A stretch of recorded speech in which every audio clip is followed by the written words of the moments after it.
अचानक बुरी तरह चौंक पड़ा वज्र शक्ति। भैया, दिव्य प्रभा। दिव्य प्रभा वहां नदी किनारे क्या कर रही है? शीघ्र ही दोनों उसके सामने थे। दिव्य प्रभा, बड़े भैया, छोटे भैया, आप, यह सब क्या है? दिव्य प्रभा, वहां महल में राजमाता सहित सभी लोग तुम्हारे लिए परेशान हैं और तुम यहाँ न जाने किस सोच में बैठी हो। तुम्हें इसी समय महल वापस चलना होगा। दिव्य प्रभा। तब दिव्य प्रभा ने गंगा पुत्र के बारे में सब कह सुनाया। फिर बोली, भैया, मैं गंगा पुत्र को अपना स्वामी मान चुकी हूँ। जब तक वह मुझे स्वीकार न कर लेंगे मैं कहीं नहीं जाऊंगी। कुछ सोचकर घनशक्ति बोला, अगर ऐसी बात है पगली, तो गंगा पुत्र के साथ ही तेरा विवाह होगा। ओह, यह भैया क्या कह रहे हैं? ओह, क्या सच भैया? बिल्कुल सच। मैं गंगा पुत्र को महल आने का निमंत्रण देता हूँ। हे गंगा पुत्र, अगर आपको दिव्य प्रभा स्वीकार है तो कल प्रातः महल पधार कर हमें कृतार्थ करें। हम सहर्ष ही दिव्य प्रभा का विवाह आपके साथ करना चाहते हैं। अब तो लौट चल पगली। ठीक है भैया, मैं आपके साथ चलती हूँ, किंतु मैं अपना अनशन गंगा पुत्र के दर्शन करने के बाद ही तोड़ूंगी। जादुई दर्पण देखता गंगा पुत्र भाव विहल हो उठा। मैं आऊँगा दिव्य प्रभा, ज़रूर आऊँगा। उधर महल में, यह आपने क्या किया भैया घनशक्ति? आपने दिव्य प्रभा से झूठ क्यों बोला? तुम भी मेरे चक्कर में आ गए छोटे। अगर मैं ऐसा ना कहता तो दुनिया की कोई शक्ति दिव्य प्रभा को महल आने पर राजी न कर पाती, और मैं भी कोई ज़बरदस्ती नहीं करना चाहता था। किंतु भैया, अगर वह 3 सिरों वाला प्राणी महल में आ ही धमका तो? यह पृथ्वी है छोटे। यहाँ उस अजीब व गरीब प्राणी को लोग शैतान का अवतार ही समझेंगे और रही सही कसर पूरी करेंगे हमारे यहाँ वहाँ बिखरे सैनिक। अगले दिन, माँ गंगा, मैं पृथ्वी पर जा रहा हूँ, मुझे इजाज़त दो माँ। अब मैं तुम्हें नहीं रोकूंगी पुत्र। तुम किसी की अमानत के रूप में पिछले 20 वर्षों से मेरे पास हो। आज वह दिन आ गया है पुत्र कि मैं किसी की अमानत को उसे वापस लौटा दूँ। अमानत? आपके कहने का अर्थ मैं बिल्कुल नहीं समझा माँ। मैं तो राजकुमारी दिव्य प्रभा के पास जा रहा हूँ। मेरी बातों का महत्व तुम्हें पृथ्वी पर जाकर मालूम होगा पुत्र, और आज तुम्हारी मुझसे ये आखिरी मुलाकात है। आज के बाद तुम मुझे केवल स्पर्श कर पाओगे, देख नहीं पाओगे। आज से पृथ्वी ही तुम्हारा घर होगी पुत्र। जहाँ तुम्हें जन्म देने वाली तुम्हारी माँ राह देख रही है तुम्हारी। नहीं, उफ, ये आप क्या कह रही हैं माँ? जाओ पुत्र, मेरा आशीर्वाद सदैव तुम्हारे साथ है। आह, नहीं माँ, मुझे अपने से अलग मत करो। मैं आपको खोकर जीवित नहीं रहना चाहता माँ। एक स्वर गूंज उठा, विलाप मत करो पुत्र। भाग्य ने तुम्हें 20 बरस गंगा की गोद दी।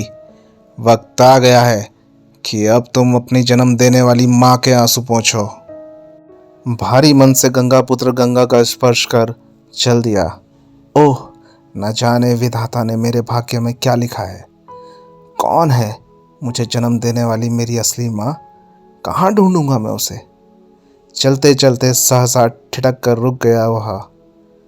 वहाँ कोई नगर दिखाई पड़ रहा है। वहाँ से मुझे दशाला का पता चल जाए शायद। उसके नगर में प्रवेश करते ही तीव्र हलचल मच गई। अरे, यह कैसा मानव है? यह मानव नहीं, राक्षस है। 3 मुंह व 3 धड़ों वाला राक्षस शहर में घुस आया है। छद्म वेश में गश्त लगाते गश्ती सैनिक चौंक पड़े। ओह, यह है वो। सैनिक चीख पड़े, राक्षस आ गया, मारो इसे वरना खा जाएगा तुम्हें। मारो मारो, राक्षस को मार डालो। आह, नहीं, ठहरो। उफ, अगर मैं चाहूं तो इन्हें पलक झपकते ही समाप्त कर सकता हूं, मगर मैं निर्दोष मानवों के खून से हाथ नहीं रंगना चाहता।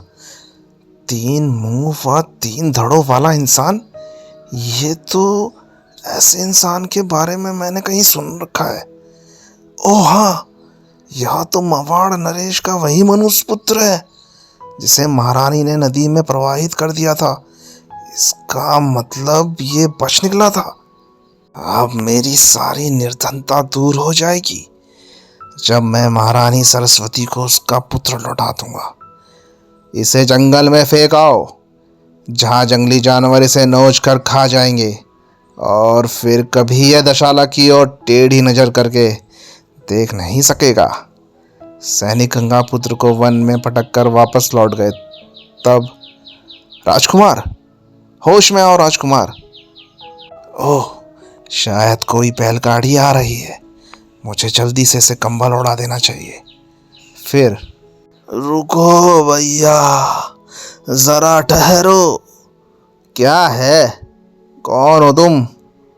कुछ कहने के स्थान पर बूढ़े का हाथ तेजी से चला और अब मैं बैलगाड़ी सीधे मवाड़ महल जाकर ही रोकूंगा। और यह खबर सुनते ही उछल पड़ी महारानी सरस्वती। क्या मेरा पुत्र जीवित है? कहाँ है वो? कहाँ है वो महामंत्री? मेरी खबर बिल्कुल पक्की है महारानी जी। मुझे वहाँ ले चलिए महामंत्री जी, मुझे वहाँ ले चलिए। अवश्य महारानी जी, चलिए। वह रहा आपका पुत्र महारानी जी। मेरा पुत्र, मेरा लाल, ये मेरा पुत्र ही है, मेरा अभागा राजकुमार। तभी कराह कर आंखें खोल दी उसने। आह, मैं कहाँ हूँ? तू मवाड़ में है मेरे बेटे, मवाड़ का राजकुमार है तू। और मैं तेरी माँ हूँ बेटे, अभागी माँ, जिसने स्वयं अपने हाथों तुझे गंगा में प्रवाहित कर दिया था। मेरी माँ, मुझे जन्म देने वाली मेरी माँ। हाँ बेटे, हाँ माँ। महारानी जी, अगर मैं वक्त पर ना पहुँच जाता तो आपके पुत्र को जंगली जानवर... ओह, हम आपके बहुत आभारी हैं भले मानस। हम तुम्हारी झोली मोतियों से भर देंगे। गंगा माँ के आशीर्वाद से मुझे मेरी जननी मिली है। उधर जब सैनिकों ने राजकुमार घनशक्ति और वज्र शक्ति को सूचना दी, राजकुमार की जय हो, पत्थरों से घायल गंगा पुत्र को नगर के बाहर वन में फिकवा दिया गया है। वाह, बहुत अच्छा, यह रहा तुम्हारा पुरस्कार। तभी भैया, तो ऐसा स्वागत किया आपने अपनी बहन के स्वामी का। दिव्य प्रभा, हमारी बात सुनो, हम तुम्हारा भला चाहते हैं। उस राक्षस से विवाह करके तुम कभी सुखी। मैं जा रही हूँ भैया, अपने गंगा पुत्र के पास जा रही हूँ मैं। सैनिकों, रोको इसे। गुस्ताख लड़की, तू राजघराने की नाक कटाने पर तुली है। अब तू कहीं नहीं जाएगी। आह, छोड़ दो मुझे। अब तू हमारी इजाज़त के बिना यहाँ से एक कदम भी बाहर नहीं रखेगी। आह नहीं। तभी राजकुमार जी, ये व्यक्ति आपसे मिलना चाहता है। कहता है बहुत महत्वपूर्ण सूचना है इसके पास, उस 3 सिरों वाले राक्षस की।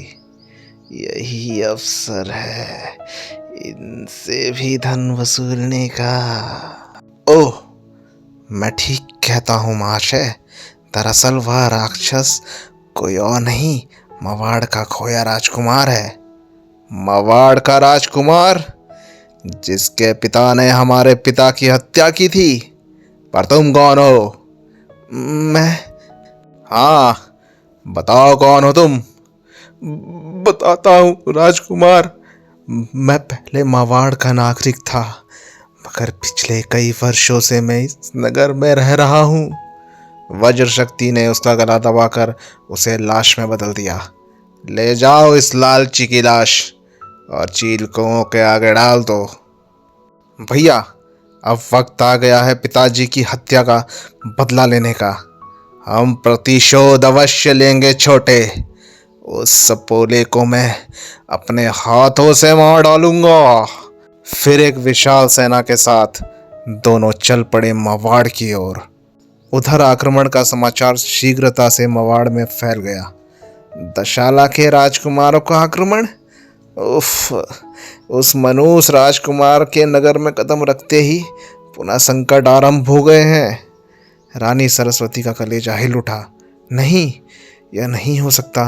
अगर मेरी प्रजा राजकुमार को फिर मनुष्य समझ बैठी तो उफ, भगवान ये दिन दिखाने से पहले तू मेरे प्राण ले ले। धैर्य से काम ले महारानी। 20 बरस तक अपने सीने पर धैर्य का पत्थर रखे बैठी हूँ महामंत्री, पर अब ना सह सकूंगी, ना सह सकूंगी महामंत्री। तभी माँ, क्यों आंसू बहा रही है तू? गंगा पुत्र, 20 बरस पश्चात तेरा ये पुत्र तेरे आंसू देखने वापस नहीं लौटा माँ। आने दे दुश्मनों को सामने, टकराने दे उन्हें मुझसे। फिर देख माँ कि तेरा बेटा क्या करता है। गंगा पुत्र क्या करता है? गरज उठा गंगा पुत्र। महामंत्री जी, सैनिकों को तैयार होने का आदेश दीजिए। ये युद्ध गंगा पुत्र ही जीतेगा। जो आज्ञा राजकुमार। हे ईश्वर, मेरे बच्चे की रक्षा करना। गंगा पुत्र के नेतृत्व में चल पड़ी सेना। छिड़ गया संग्राम। गाजर मूली की तरह काट डालो मवाड़ के सेना को। मवाड़ की सेना गाजर मूली नहीं है घनशक्ति। घनशक्ति ने अपना घन घुमाया। तुझे भी तेरी सेना की तरह कुचल डालूंगा राजकुमार गंगा पुत्र। वज्र शक्ति ने कई सैनिकों को पलक झपकते ही मार डाला। आ आ यह देख गंगा पुत्र बुरी तरह क्रोधित होकर चीख पड़ा, जय मां गंगे। वज्र शक्ति का वज्र सा जिस्म कटकर गिर पड़ा। ले मर तू भी। गंगा पुत्र और घन शक्ति के शस्त्र भी आपस में टकरा गए एक भयानक आवाज के साथ। आज घन शक्ति अपने पिता व भाई की हत्या का प्रतिशोध तुझसे लेगा। मेरे पिता ने तेरे पिता की हत्या नहीं की थी दुष्ट, बल्कि युद्ध की पहल दशाला सम्राट ने की थी। और बचाव में अगर तेरे पिता की हत्या हो गई तो इसे हत्या नहीं कहेंगे। घन शक्ति ने घन घुमाया और कूद कर गंगा पुत्र के सामने आ गया। अब तू मेरे हाथों नहीं बचेगा। अभी पता चल जाएगा कौन बचेगा और कौन मरेगा। गंगा पुत्र ने तलवार घुमाई। घन शक्ति ने अपना घन। गंगा पुत्र ने तलवार के एक ही वार से घन शक्ति के 2 टुकड़े कर दिए। दशाला के बचे कुचे सैनिक जान बचाकर भागे। भागो वरना मारे जाओगे। फिर माँ, तुम्हारा बेटा विजयी होकर लौटा है। मेरे लाल, आज तूने मेरी लाज रख ली। राजकुमार की विजय का समाचार चारों ओर फैल गया। प्रजा राजकुमार की जय जयकार करती सैकड़ों की संख्या में महिला पहुंची। राजकुमार गंगा पुत्र जिंदाबाद जिंदाबाद, महारानी सरस्वती अमर रहे। प्रजा का यह उत्साह देखकर लगता है कि इन्हें अपनी भूल का एहसास अब हो गया है। महारानी, सब रूप ईश्वर के प्रदान किए हुए हैं, फिर किसी रूप से नफरत क्यों? तब एक सुबह दशाला की राजमाता ने मेवाड़ की महारानी के कक्ष में कदम रखा। दशाला की राजमाता भिखारिन बनकर तुम्हारे द्वार आई है महारानी। पहले मैंने युद्ध में अपने स्वामी को खोया, फिर अपने पुत्रों को। अब मैं अपनी पुत्री को नहीं खोना चाहती। उसे अपनी बहू स्वीकार करें महारानी। यह तो हमारे लिए बड़े सौभाग्य की बात होगी राजमाता। दिव्य प्रभा। फिर एक दिन शुभ मुहूर्त के साथ दोनों का विवाह संपन्न हो गया। इस शुभ अवसर पर विश्व के कोने कोने से ऋषि मुनि आशीर्वाद देने पहुँचे। मुनिवर, एक बात मुझे अभी तक परेशान किए हुए है कि राजकुमार का साया तो मनुष्य नहीं था, फिर राज्य में विपत्तियां क्यों आई? यह सब संयोग था महारानी। अभागे राजकुमार की बदकिस्मती थी यह। इसी के साथ दोस्तों, ये कहानी यहाँ पर समाप्त होती है। धन्यवाद।